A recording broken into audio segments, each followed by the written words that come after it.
Welcome students. आज हम करेंगे सिन textbook of mathematics for class 11 exercise 1.2 question number 2। तो क्वेश्चन नंबर 2 है आपके पास कि if z, z1 and z2 are complex number then prove that. अगर आपके पास z, z1 और z2 ये तीन आपके पास कॉम्प्लेक्स नंबर्स हैं तो आपने प्रूव करना है कि a पार्ट है z प्लस z का कॉन्जुगेट इज रियल नंबर, यानी अगर आप z और उसमें ऐड करें उसका कॉन्जुगेट तो आपके पास एक रियल नंबर आंसर आएगा। b पार्ट है अगर आप z में से माइनस करें उसका कॉन्जुगेट तो इमेजनरी नंबर आएगा या इमेजनरी पार्ट आएगा आपके पास। और c पार्ट है कि अगर आप z1 को मल्टीप्लाई करें z2 से और उसका मॉड्यूलस फाइंड कर लें तो वो इक्वल आएगा कि अगर आप z1 का अलग मॉड्यूलस फाइंड करें, z2 का अलग से मॉड्यूलस फाइंड करें और उन दोनों को मल्टीप्लाई करवा दें। तो मैं आपको कंजुगेट निकालना और मॉड्यूलस निकालना, ठीक है, वो अभी हम सॉल्व करेंगे तो वहाँ पे आप देख लें किस तरह से निकालते हैं। वैसे हम 1.1 में भी ये कर चुके हैं। तो अभी इसका पार्ट 1 देख लेते हैं। पार्ट 1 क्या है, z प्लस z का z प्लस z का कंजुगेट इज रियल नंबर। तो इसको देख लेते हैं। यहाँ पर आपके पास ये पार्ट 1 है, ठीक है। हमने क्या कर लिया यहाँ से, आप देखें आपको z क्वेश्चन में गिवन नहीं था इसलिए जो है मैंने इसको खुद से लेट कर लिया कि z जो है x प्लस आयोटा y के इक्वल है। अब देखिए कोई भी रियल नंबर ना जो कि आपके पास z है वो कोई भी कॉम्प्लेक्स नंबर है। z जो है ये कोई भी कॉम्प्लेक्स नंबर है और कॉम्प्लेक्स नंबर इस तरह से कि कोई भी ऐसा नंबर जो कि a प्लस आयोटा b की फॉर्म में हो। a जो है आपके पास इसमें क्या होगा, रियल पार्ट होगा, ठीक है, रियल पार्ट होगा। और b जो है वो आपके पास इसमें क्या है, इमेजिनरी पार्ट है, ठीक है। b इसमें आपके पास इमेजिनरी पार्ट है। तो z प्लस z इक्वल है a प्लस आयोटा b, यानी एक रियल पार्ट और एक इमेजिनरी पार्ट दोनों को ऐड करें आपके पास एक कॉम्प्लेक्स नंबर z आता है, ठीक है। तो इसी तरह क्वेश्चन में आपको z, z1, z2 एक कॉम्प्लेक्स नंबर दिए हुए थे तो ये होता है कॉम्प्लेक्स नंबर। यहाँ पे मैंने एक कॉम्प्लेक्स नंबर खुद से लेट कर लिया, जैसे यहाँ a plus iota b let किया था मैंने क्वेश्चन का सोल्यूशन करने के लिए x plus iota y let कर लिया, ठीक है।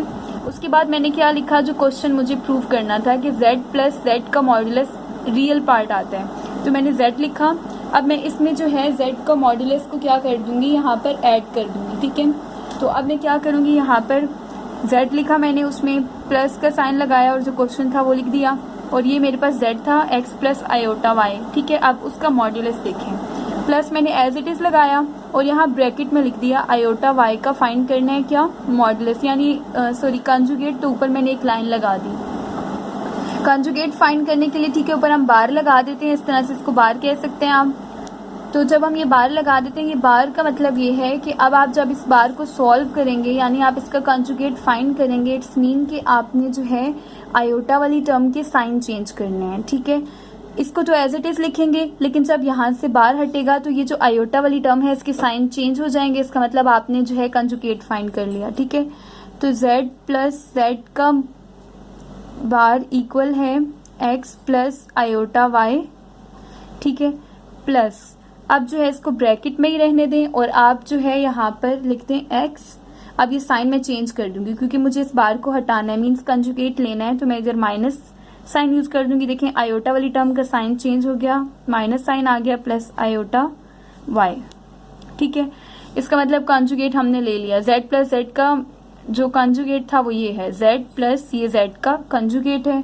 अब z प्लस z का कंजुगेट इक्वल है x प्लस आयोटा y और फिर आगे आप प्लस साइन लगाएं, x plus minus minus iota y, ठीक है।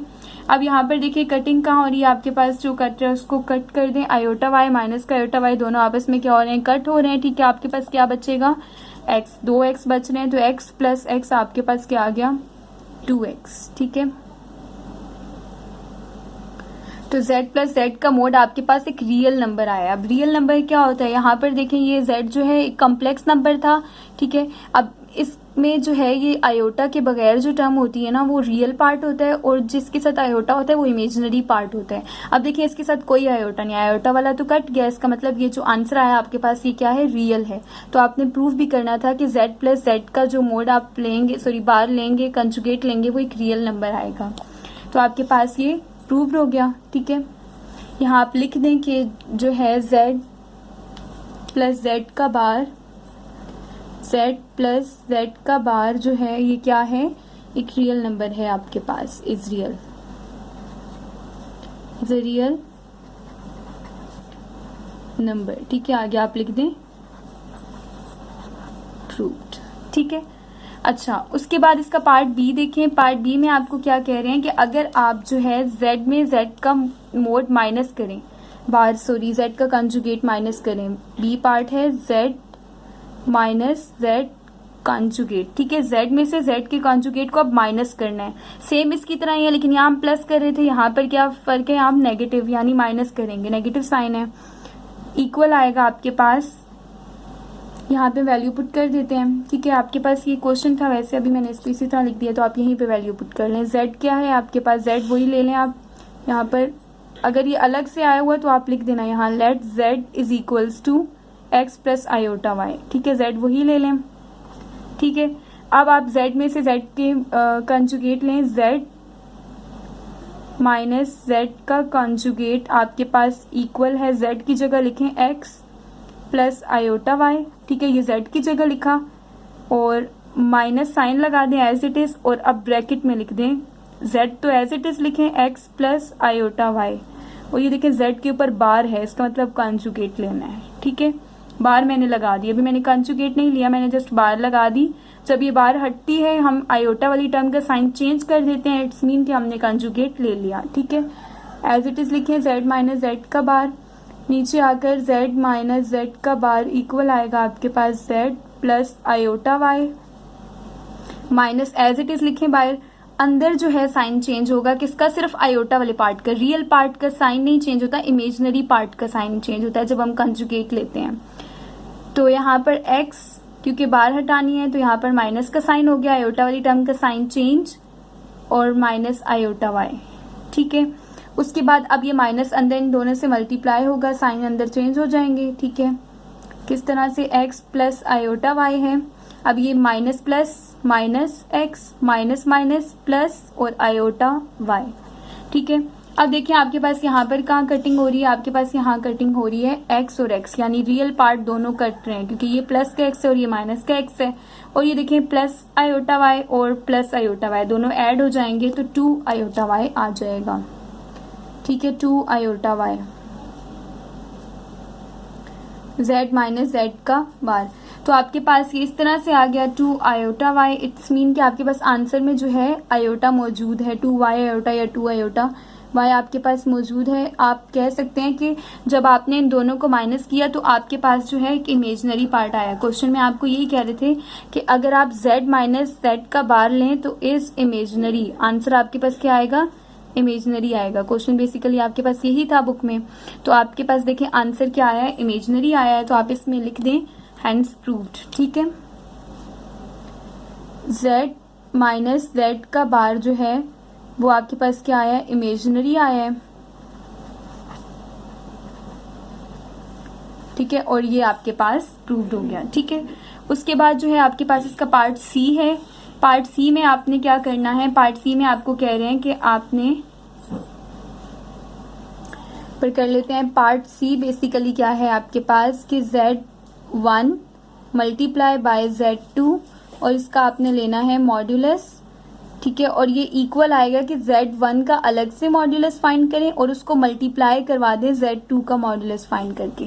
ठीक है, अब यहाँ पर आपने क्या करना है, z1 और z2 को लेट कर लेना है। ठीक है, अब जैसे आपने z को लेट किया था x प्लस आयोटा वाई, तो आप z1 और z2 को अपनी मर्जी से लेट कर लें। z1 को आप लेट कर सकते हैं a प्लस, जैसे हमने यहाँ पे z को मैं कह रही थी ना a प्लस आयोटा भी, आप z1 को ले लें a प्लस आयोटा भी। ठीक है, z कोई भी कॉम्प्लेक्स नंबर है, आप इस तरह से भी ले सकते हैं, 2 प्लस 3 आयोटा, 1 प्लस 4 आयोटा, इस तरह। बस आपके पास एक रियल पार्ट होना चाहिए और एक इमेजिनरी पार्ट होना चाहिए। तो अकॉर्डिंग टू द बुक, अगर आप बुक के अकॉर्डिंग करना चाह रहे हैं तो आप जो है यहाँ लिख सकते हैं कि let z1 is equals to a plus iota b, एक रियल पार्ट हो एक इमेजिनरी पार्ट। इट्स मीन कि ये एक कॉम्प्लेक्स नंबर है, और z2 आप ले लें, z2 आप ले लें, यहाँ पर a b हो गया, आप c d ले लें, c प्लस आयोटा d। ठीक है, एक रियल लेना होता है और एक इमेजिनरी। तो आपने z1 और z2 को लेट कर लिया उसके बाद आप क्या करें, यहाँ पर आप लिख लें टेकिंग। अब देखें यहाँ पर आपको दो साइड्स दी हुई हैं, एक लेफ्ट हैंड साइड है, एक राइट हैंड साइड है। तो आप एक बार लिख दें टेकिंग लेफ्ट हैंड साइड, उसका एक आंसर आ जाएगा। फिर आप लिखें टेकिंग राइट हैंड साइड और उसका आंसर आएगा। दोनों आंसर सेम होंगे। तो आपने इस तरह से कह देना है कि आपके पास क्वेश्चन क्या हो गया, प्रूव्ड हो गया। आप यहाँ पर लिख दें टेकिंग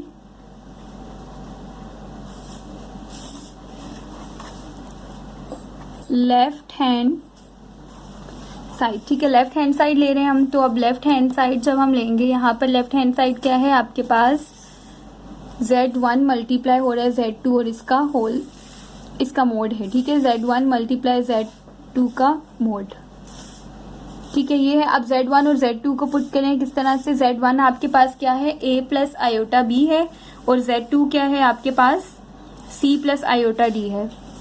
मॉड्यूलस का साइन एज इट इज लगाएं, Z1 की जगह पुट करें A प्लस आयोटा B, ठीक है, बीच में डॉट मीन्स मल्टीप्लाई हो रहे हैं। Z2 क्या है C प्लस आयोटा D, लिख दें C प्लस आयोटा D और ये मॉड्यूलस का साइन एज इट इज। अब देखिए किसी भी नंबर का आपने जब मॉड्यूलस फाइंड करना होता है, अगर A प्लस आयोटा B है, A प्लस आयोटा B है और आपने इसका मॉड्यूलस फाइंड करना है, तो आप इसको कैसे फाइंड करेंगे, इसको सबसे पहले इक्वल ले लेंगे Z के, ठीक है, जैसे कि यहाँ पे ये Z1 और Z2 हमने लिया हुआ है। अब Z का मॉड्यूलस फाइंड करना है तो हम मॉड्यूलस का साइन लगा देंगे, ठीक है, ये साइन है, लगा दिया। जब ये साइन हटता है तो हमारे पास एक फार्मूला लगता है कि Z का मॉड्यूलस इक्वल है, फार्मूला इस तरह से लगेगा, रियल पार्ट का स्क्वायर प्लस इमेजनरी पार्ट का स्क्वायर, मतलब A का स्क्वायर प्लस, अब आयोटा नहीं लिखेंगे, इमेजनरी पार्ट आपके पास B है तो B का स्क्वायर। तो जो इसका आंसर आएगा ना वैल्यूज पुट करने के बाद, वो आपके पास इसका क्या होगा, मॉड्यूलस होगा। अब यहाँ पर क्वेश्चन में भी आप सीख लें, देखें आपके पास Z1 और Z2 तो एज इट इज ये लिखते रहेंगे आप, ठीक है, और इक्वल का साइन लगाएंगे। अब देखें यहाँ पर ये रियल पार्ट है, ये इमेजनरी पार्ट है, यहाँ पर ये रियल पार्ट है और ये इमेजनरी पार्ट है। तो आपने क्या करना है, जब आप मॉड्यूलस का साइन हटाएंगे तो रियल पार्ट का स्क्वायर, जैसे ये यहाँ पर मैंने बताया, और इमेजनरी पार्ट का स्क्वायर। सिमिलरली यहाँ से भी जब ये मॉड्यूलस साइन हट रहा है तो C का स्क्वायर, D का स्क्वायर, A का स्क्वायर और B का स्क्वायर, ठीक है, और उनका स्क्वायर रूट भी, ठीक है। यहाँ पर मैं एक स्क्वायर रूट लगाऊंगी और A का स्क्वायर यानी रियल पार्ट का स्क्वायर, और आयोटा तो नहीं लिखेंगे, प्लस B का स्क्वायर। इसका मतलब मॉड्यूलस हटाया और हमने फॉर्मूला लगा दिया, मल्टीप्लाई एज इट इज लगाया, ठीक है। अब ये मॉड्यूलस जब हम हटा रहे हैं फिर से, तो C का स्क्वायर प्लस D का स्क्वायर और ऊपर स्क्वायर रूट, ठीक है, इस तरह से हमने इसको लिख दिया अकॉर्डिंग टू द फार्मूला, ठीक है। मॉड्यूलस को जिस तरह से आप ओपन करते हैं या फाइंड करते हैं, ये एज इट इज लिखा, Z1 का को मल्टीप्लाई किया Z2, इसका मॉड्यूलस इक्वल है। अब देखिए दोनों पे स्क्वायर रूट है, आप होल पे स्क्वायर कर दें, ठीक है, स्क्वायर रूट एक बार डाल दें इस तरह से, और A square plus B square, और देखिए डॉट है, आप ब्रैकेट्स भी लगा सकते हैं कि मल्टीप्लाई हो रहा है C square plus D square से। क्लियर, यहाँ तक कि आपने इस तरह से करना है। उसके बाद आप इनको मल्टीप्लाई करवा दें। मल्टीप्लिकेशन किस तरह से होती है, A को पहले C से मल्टीप्लाई करवाएं, फिर A स्क्वायर को D स्क्वायर से, ठीक है, उसके बाद B स्क्वायर को C स्क्वायर से मल्टीप्लाई करवाएं और फिर B स्क्वायर को D स्क्वायर से। यहाँ आप लिख दें Z1 मल्टीप्लाई बाय Z2 का मोड इक्वल है A square multiply C square, तो ये आपके पास A स्क्वायर C स्क्वायर आ जाएगा, ठीक है, और साथ में जब A स्क्वायर D स्क्वायर से मल्टीप्लाई होगा तो plus A square D square आएगा, ठीक है, फिर B स्क्वायर मल्टीप्लाई C, अब A का काम खत्म, अब B को इन दोनों से मल्टीप्लाई करवाना है, तो plus B square C square, ठीक है, और फिर B को मल्टीप्लाई करवाना है आपने D स्क्वायर से, तो plus B square D square, ठीक है। तो यहाँ तक आप कर लेंगे। तो ये आपके पास इसकी जो है लेफ्ट हैंड साइड यहाँ तक आपने सॉल्व कर ली। अब हम इसकी राइट हैंड साइड सॉल्व कर लेते हैं, ठीक है। तो यहाँ तक आपके पास इसकी लेफ्ट हैंड साइड सॉल्व हो गई है। राइट हैंड साइड के लिए आप आगे कर लें। यहाँ पर इसकी राइट हैंड साइड के लिए आप यहाँ पर चल लें, इसकी राइट हैंड साइड आगे चलें। उसके बाद यहाँ से आप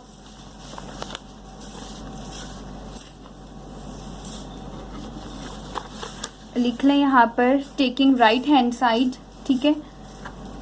तो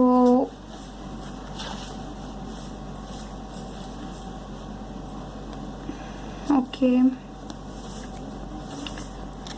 यहाँ पर एक्सरसाइज आपके पास 1.2 है, आप लिखें यहाँ टेकिंग लेफ्ट हैंड साइड आपके पास ये आई है, ठीक है। अब आपने राइट हैंड साइड यहाँ लेनी है, आप लिख लें टेकिंग राइट हैंड साइड, ठीक है। राइट हैंड साइड ले ली। अब राइट हैंड साइड क्या थी आपके पास, राइट हैंड साइड है, आप यहाँ देखें राइट हैंड साइड है Z1 का मॉड्यूलस लेना है, Z2 का मॉड्यूलस लेना है, उन दोनों मॉड्यूलस को आपस में क्या करवा देना है, मल्टीप्लाई करवा देना है, ठीक है। ये वाली साइड हमने प्रूव की और ये आंसर है, अब इस साइड को प्रूव करना है, ठीक है। आप यहाँ लिख लें Z1 का मॉड्यूलस लेना है, ये आपके पास राइट हैंड साइड है, ठीक है। Z1 का मॉड्यूलस, इसको मल्टीप्लाई करवाना है Z2 के मॉड्यूलस से, ठीक है, ये राइट हैंड साइड है। अब आप क्या लिखें यहाँ पर, Z1 और Z2 की वैल्यू फिर से लिख लें, वही वैल्यू आपने लेनी है, Z1 जो था वही Z2 जो आपने यहाँ पर लिया। Z1 आपने क्या लिया था यहाँ पर, Z1 आपने लिया था A प्लस आयोटा बी और Z2 क्या लिया था C प्लस आयोटा डी, तो A प्लस आयोटा बी और Z2 C plus iota D, ठीक है। ये Z1 और Z2 आपने लिख दिया। अच्छा, उसके बाद आपने क्या करना है, यहाँ पर बस प्रूव करना है इसको, आपको मॉड्यूलस तो फाइंड करने आता है, ठीक है। मॉड्यूलस है, पहले Z1 का मॉड्यूलस है, तो आप यहाँ लिखें Z1 का मॉड्यूलस मल्टीप्लाई बाय Z2 का मॉड्यूलस, ठीक है, इक्वल आएगा किसके, यहाँ देखें आप, यहाँ पहले सॉल्यूशन लिखें, ठीक है। ये आपके पास उसकी लेफ्ट हैंड साइड थी, राइट हैंड साइड थी, ठीक है। Z1 और Z2 की वैल्यूज आपको पता है, आपने यहाँ लिख ली Z1 और Z2 की वैल्यू, ओके। उसके बाद जो है आपने इसको अभी सोल्यूशन करना है। सबसे पहले आप देखें यहाँ पर आपने फाइंड करना है मॉड्यूलस Z1 का, और मॉड्यूलस का फार्मूला आपको पता है A का स्क्वायर।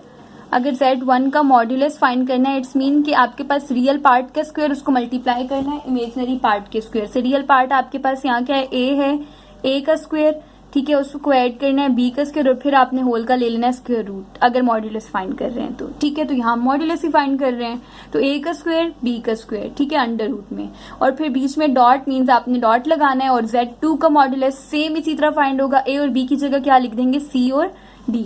तो हम फाइंड कर लेते हैं, यहाँ आप लिख दें A का स्क्वायर प्लस Z1 के मॉड्यूलस की जगह आप लिखें, अगर मैं मॉड्यूलस हटाऊं तो यहाँ आएगा A का स्क्वायर प्लस B का स्क्वायर, ठीक है, और इसका होल का क्या है, स्क्वायर रूट, ठीक है, मॉड्यूलस की जगह हमने किया और डॉट एज इट इज लगाया। और Z2 का अगेन मॉड्यूलस है, मॉड्यूलस हटता है तो आपके पास फार्मूला लग जाता है, Z2 आपके पास C और D था, तो C का स्क्वायर प्लस D का स्क्वायर, और मॉड्यूलस में हम आयोटा तो नहीं लिखते हैं, ठीक है। इस तरह से आपने इनको लिख दिया।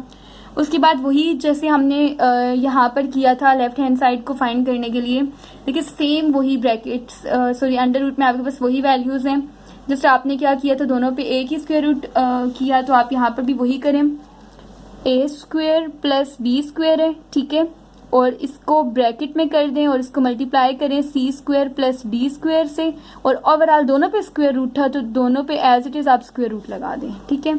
और ये आपके पास इक्वल आएगा Z1 का मॉड्यूलस मल्टीप्लाई बाय Z2 का मॉड्यूलस, ठीक है, इसके इक्वल आएगा। उसके बाद आप क्या करें, Z1 का मॉड्यूलस एज इट इज लिखें, इसको मल्टीप्लाई करें Z2 के मॉड्यूलस से, इक्वल आता है यहाँ, और ये मल्टीप्लिकेशन अंदर, ठीक है। स्क्वायर रूट तो एज इट इज चल रहा है हमारे साथ, यहाँ लिख दें स्क्वायर रूट A। अब मल्टीप्लिकेशन किस तरह से होती है, पहले A को मल्टीप्लाई करेंगे C स्क्वायर के साथ, फिर A स्क्वायर को D स्क्वायर के साथ कर लें, A स्क्वायर C स्क्वायर, फिर A को D स्क्वायर के साथ तो plus A square D square, ठीक है। अब B की बारी आती है तो पहले B को C स्क्वायर के साथ तो B स्क्वायर C स्क्वायर, फिर B स्क्वायर को D स्क्वायर के साथ तो B स्क्वायर D स्क्वायर, ठीक है। इस तरह आपने इनको मल्टीप्लाई कर लिया। और उसके बाद आपके पास ये जो है इसकी राइट हैंड साइड आपने प्रूव की है, ठीक है, ये राइट हैंड साइड है। और अब आप चेक करें अगर लेफ्ट हैंड साइड, तो वो आपके पास आई थी A square C square plus A square D square plus B square C square plus B square D square, same आपके पास राइट हैंड साइड भी वही आई है। तो left hand side right hand side के आपके पास इक्वल है, आपने ये प्रूव कर लिया। इसको आप यहाँ लिख लें कि लेफ्ट हैंड साइड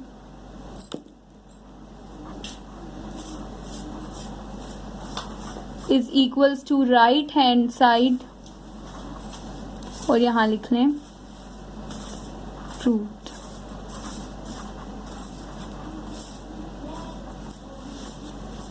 तो ये था आपके पास इसका पार्ट 3, ठीक है, क्वेश्चन नंबर 2 का पार्ट 3, ठीक है, सी पार्ट।